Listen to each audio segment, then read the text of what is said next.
Hello students, today we will discuss a few exercises given at the end of the first chapter. आज हम लोग कुछ exercises के बारे में डिस्कस करेंगे जो फर्स्ट लेसन कीपिंग फिट के एंड में दिया गया है. So we will begin from the word power Roman number 1. Tick the odd one out in each set. Also give your reasons. तो यहाँ पे हमें क्या करना है, जो सबसे ऑड है we have to pick it out and you have to write the reason that why it is odd. So first one is lungs, eyes, ears, heart. So odd is heart. Why it is odd? The human body has only one heart, all others are found in pairs. इंसान के शरीर में केवल एक ही heart है and remaining are found in pairs, जैसे eyes, ears, lungs, तो ये सब pairs में पाए जाते हैं. Second one, more, less, much, better. So much is odd. It is in positive degree of adjective. All others are comparative degree. तो ये पॉजिटिव डिग्री में है, जैसे पॉजिटिव है, positive degree, comparative degree, superlative degree. तो जैसे good हो गया हमारा पॉजिटिव डिग्री, बेटर हो गया कंपैरेटिव डिग्री और बेस्ट हो गया सुपरलेटिव डिग्री. तो यहाँ पे मच जो है वो पॉजिटिव डिग्री है. That's why it is odd. Third one है strong, tough, stamina, healthy. So which is odd? Stamina is odd. Why? Because it is a noun and others are adjective. Fourth one easily, lovely, regularly, actually. So our odd one is lovely. Reason is it is an adjective and remaining are adverb. All other are adverbs. And fifth one is skiing, jogging, swimming, evening. So here odd one is evening. तो evening odd है क्यों? Reason is here ing does not add to the meaning of the base word. It is not a suffix. In all others ing is a suffix. तो यहाँ पे जितने भी सारे words हैं इसमें ing जो है वो सफिक्स का काम कर रहे हैं. सफिक्स यानी जो हम लास्ट में ऐड करते हैं उसको हम सफिक्स कहते हैं, और प्रीफिक्स जो पहले ऐड करते हैं. जैसे जॉग है तो उसमें हम ing लगा देंगे जॉगिंग. स्विम में तो हम ing लास्ट में ऐड कर देते हैं तो स्विमिंग हो गया. ठीक है, लेकिन यहाँ पे इवनिंग में अगर हम ing हटा देंगे तो इवन हो जाएगा, इसलिए यहाँ पे ये सफिक्स नहीं है. Next Roman number we will see fill in the blanks with suitable words from the box. यहाँ पे there are some words given in the box. यहाँ पे कुछ words दिए गए हैं. You are going to pick it out the suitable word and fill in the blanks. आपको यहाँ पे fill करना है. First one, good health is a priceless treasure. अच्छा जो सेहत होता है एक ट्रेशर की तरह है, एक धन की जैसा है. It is something that allows a dash. किसको अलाउ करता है? अलाउस ए पर्सन, व्यक्ति को, to lead a happy, useful and dash life. कैसा life? Successful life. So you can choose from here.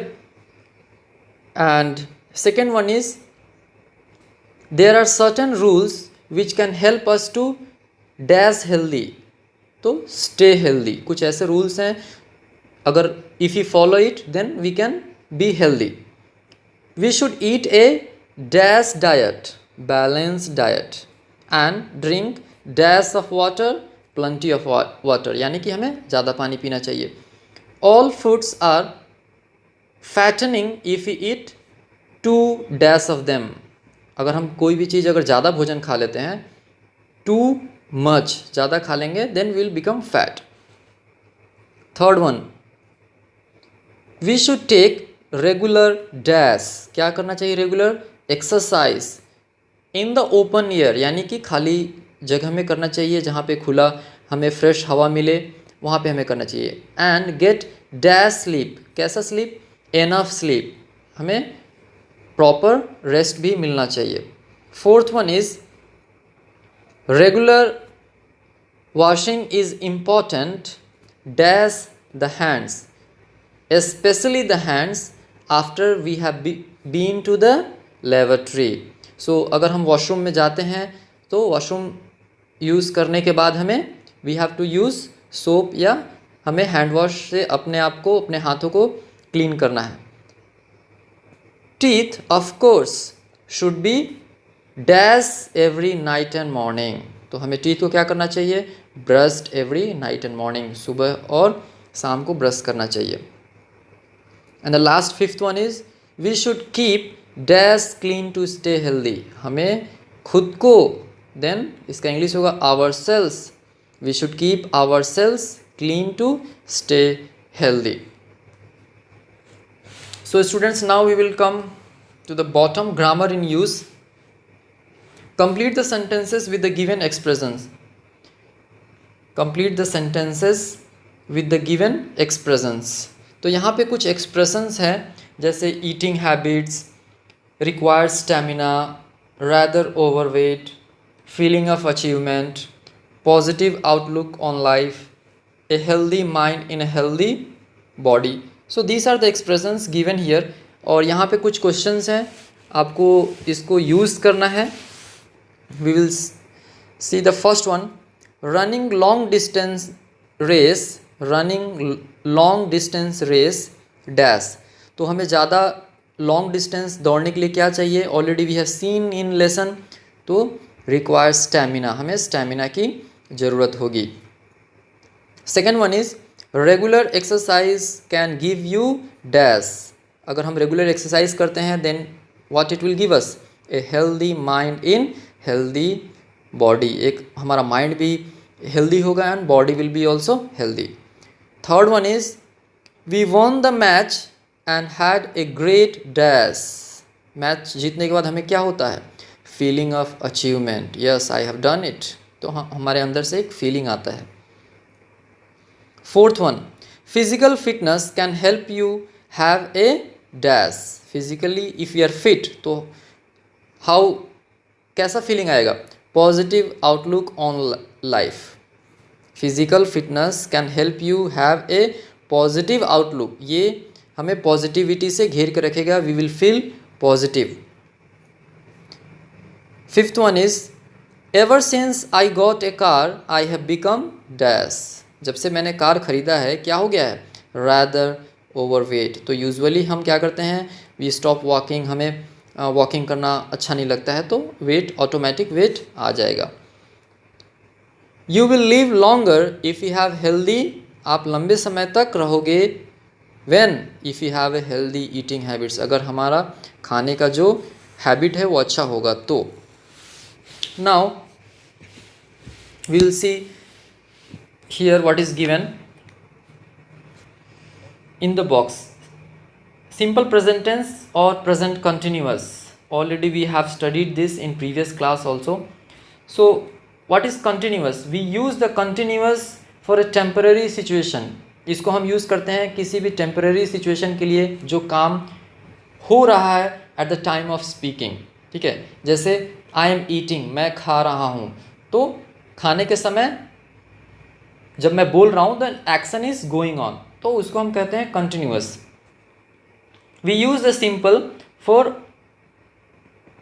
Permanent situation, for things in general और things that happen regularly. तो जो चीज़ जो regularly होता है हम उसके लिए सिंपल प्रेजेंट टेंस का यूज़ करते हैं. We can see the example, the water is boiling. तो ये बोलने के समय जो है प्रोसेस, ये वर्क जो है ऑलरेडी कंटिन्यू हो रहा है and I am talking also.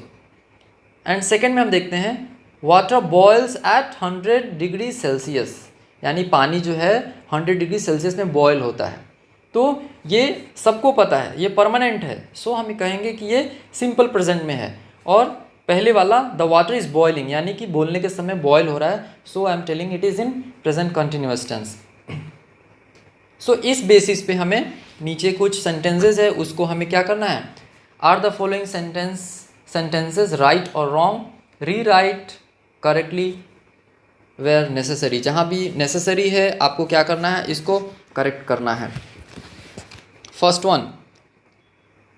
one is already given for you, so we will see the second one. I usually go to work by car. So this sentence is correct. Third one, let's go out. It is not raining now. ठीक है, it is not raining now. अभी बारिश नहीं हो रही है.